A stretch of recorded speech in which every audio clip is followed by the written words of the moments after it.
जय श्री कृष्णा। राधे राधे दोस्तों, आप सभी पर भगवान विष्णु की कृपा सदैव बनी रहे।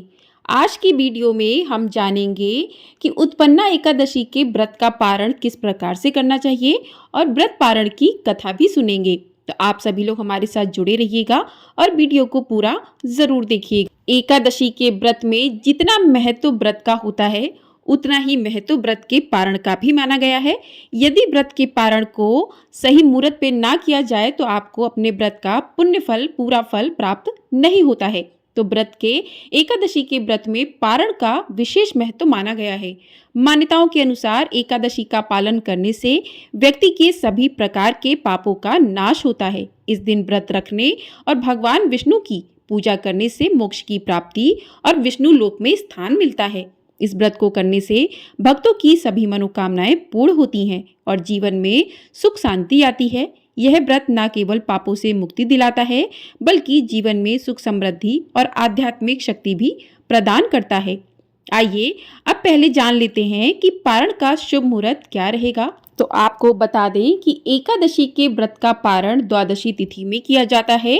तो एकादशी तिथि जो है वो 26 नवंबर मंगलवार को रात्रि 1:01 से प्रारंभ हुई है और 27 नवंबर बुधवार को सुबह 3:47 पर एकादशी तिथि समाप्त हो गई है और 3:48 पर यानी कि 27 नवंबर को ही सुबह 3:48 से द्वादशी तिथि प्रारंभ हो गई है और द्वादशी तिथि के लगते ही हरिवासर का समय भी प्रारंभ हो जाता है।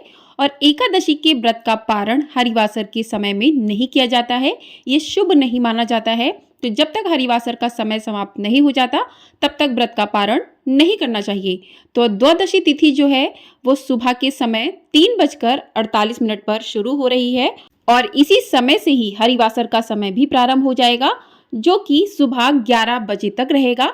11 बजे हरिवासर का समय समाप्त हो जाएगा, उसके बाद ही आपको अपने व्रत का पारण करना चाहिए। तो पारण का शुभ मुहूर्त जो है वो 27 नवंबर दोपहर 1:12 से लेकर दोपहर 3:18 तक रहेगा। तो 1:12 से लेकर 3:18 तक यानी कि लगभग 2 घंटे का समय रहेगा। तो इस समय में जो है व्रत का पारण कर सकते हैं। यही शुभ मुहूर्त रहेगा एकादशी के व्रत के पारण का। और अब जान लेते हैं कि पारण आपको किस प्रकार से करना चाहिए। तो इस दिन आपने जो भी चौकी भगवान विष्णु की लगाई है आपको वहीं पर साफ सफाई करके पूरे विधि विधान से पूजा करनी चाहिए। भगवान विष्णु की कथा सुननी चाहिए। आप उत्पन्ना एकादशी की कथा सुन सकते हैं, माता तुलसी की कथा सुन सकते हैं, द्वादशी की कथा सुन सकते हैं। तो आपको कथा भी अभी आगे सुनाई जाएगी। उसके बाद आपको पूरे विधि विधान से पूजन करना है, भगवान विष्णु को भोग अर्पित करना है। भोग में तुलसी दल अवश्य होना चाहिए और तुलसी को आपको जल अर्पित करना है, भगवान सूर्यदेव को जल अर्पित करना है। उसके बाद आपको ब्राह्मणों को दान देना है। दान देने के बाद ही आपको अपने व्रत का पारण करना चाहिए। तो ब्राह्मण अगर आपको नहीं मिल रहे हैं तो आप दान की वस्तुएं जो है निकाल कर रख दें और ब्राह्मण को बाद में भिजवा दें। उसके बाद अपने व्रत का पारण करें। तो पारण आपको जो है किन चीज़ों से करना चाहिए, पारण आप आंवला खाकर भी कर सकते हैं। पारण आप जो है तुलसी दल और जल के साथ भी कर सकते हैं, मौसमी फलों को खाकर भी कर सकते हैं। उसके बाद जो भी है आप अपना सात्विक भोजन ग्रहण कर सकते हैं। आपको बता दें कि एकादशी का जिस दिन आपने पारण किया है उस दिन आपको तामसिक चीज़ों का प्रयोग बिल्कुल भी नहीं करना चाहिए। आप जितना हो सके सात्विक जो है भोजन ही करें और पूरे विधि विधान से भगवान विष्णु का पूजन आपको इस दिन करना है। ऐसा नहीं होता है कि आपको पारण बस आप उठे और कर लिया। एकादशी के व्रत में पूरे विधि विधान से आपको पूजन भोग इत्यादि जो है भगवान विष्णु को अर्पित करने के बाद, ब्राह्मणों को दान करने के बाद ही अपने व्रत का पारण करना चाहिए। तो आइए अब सुनते हैं कि व्रत के पारण के दिन आपको कौन सी कथा सुननी चाहिए। तो आइए कथा शुरू करते हैं। तो पौराणिक काल में एक थी लड़की, उसका नाम वृंदा था। राक्षस कुल में उसका जन्म हुआ था। वृंदा बचपन से ही भगवान विष्णु जी की परम भक्त थी। बड़े ही प्रेम से भगवान की पूजा किया करती थी। जब वह बड़ी हुई तो उनका विवाह राक्षस कुल में दानवराज जलंधर से हो गया। जलंधर समुद्र से उत्पन्न हुआ था। वृंदा बड़ी ही पतिव्रता स्त्री थी, सदा अपने पति की सेवा किया करती थी। एक बार देवताओं और दानवों में भयंकर युद्ध हुआ। जब जलंधर युद्ध पर जाने लगे तो वृंदा ने कहा, स्वामी आप युद्ध पर जा रहे हैं, आप जब तक युद्ध में रहेंगे मैं पूजा में बैठकर आपकी जीत के लिए अनुष्ठान करूंगी और जब तक आप वापस नहीं आ जाते मैं अपना संकल्प नहीं छोड़ूंगी। जलंधर तो युद्ध में चले गए और वृंदा व्रत का संकल्प लेकर पूजा में बैठ गई।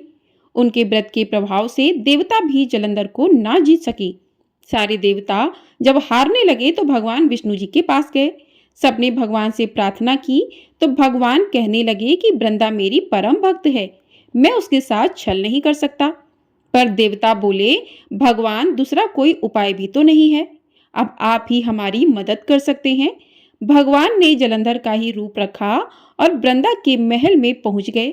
जैसे ही वृंदा ने अपने पति को देखा वे तुरंत पूजा से उठ गई और उनके चरण छू लिए। जैसे ही उनका संकल्प टूटा, युद्ध में देवताओं ने जलंधर को मार दिया और उसका सिर काटकर अलग कर दिया। उनका सिर वृंदा के महल में गिरा। जब वृंदा ने देखा कि मेरे पति का तो सिर कटा हुआ पड़ा है, तो फिर ये जो मेरे सामने खड़े हैं ये कौन है? उन्होंने पूछा, आप कौन हैं जिसका स्पर्श मैंने किया? तब भगवान अपने रूप में आ गए पर वे कुछ ना बोल सके। वृंदा सारी बात समझ गई। उन्होंने भगवान को श्राप दे दिया, आप पत्थर के हो जाओ। भगवान तुरंत पत्थर के हो गए। सभी देवता हाहाकार करने लगे। लक्ष्मी जी रोने लगी और प्रार्थना करने लगी। तब वृंदा जी ने भगवान को वापस वैसा ही कर दिया और अपने पति का सिर लेकर वे सती हो गईं। उनकी राख से एक पौधा निकला। तब भगवान विष्णु जी ने कहा, आज से इनका नाम तुलसी है और मेरा एक रूप इस पत्थर के रूप में रहेगा, जिसे शालिग्राम के नाम से तुलसी जी के साथ ही पूजा जाएगा और मैं बिना तुलसी जी के प्रसाद स्वीकार नहीं करूंगा। तब से तुलसी जी की पूजा सभी करने लगे और तुलसी जी का विवाह शालिग्राम जी के साथ कार्तिक मास में किया जाता है। देवउठनी एकादशी के दिन इसे तुलसी विवाह के रूप में भी मनाया जाता है। बोली तुलसी माता की जय। तो एकादशी के व्रत में तुलसी मैया का विशेष महत्व माना गया है और इस दिन भगवान विष्णु को जो भी भोग लगाया जाता है उसमें तुलसी दल अवश्य होना चाहिए। बिना तुलसी दल के भगवान विष्णु कोई भी भोग ग्रहण नहीं करते हैं।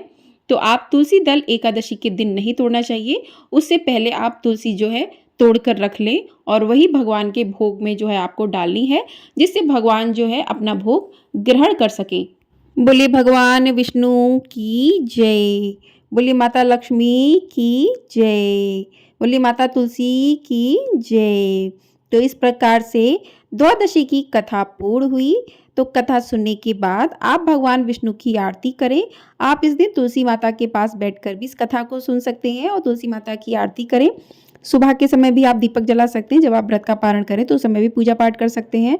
कुछ लोगों ने व्रत जो है वो 27 को रखा है तो वो 28 को पारण करेंगे। 28 को पारण का शुभ मुहूर्त रहेगा सुबह 6:53 से लेकर सुबह 7:36 तक। तो इस समय में वो अपने व्रत का पारण कर सकते हैं।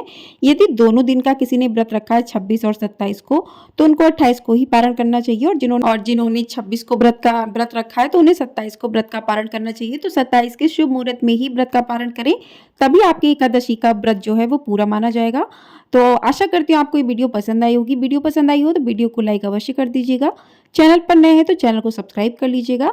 आपको हमारे चैनल पर प्रदोष व्रत की कथा भी सुनाई जाएगी।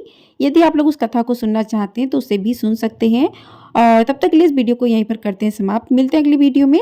तब तक के लिए जय श्री कृष्णा। राधे राधे दोस्तों।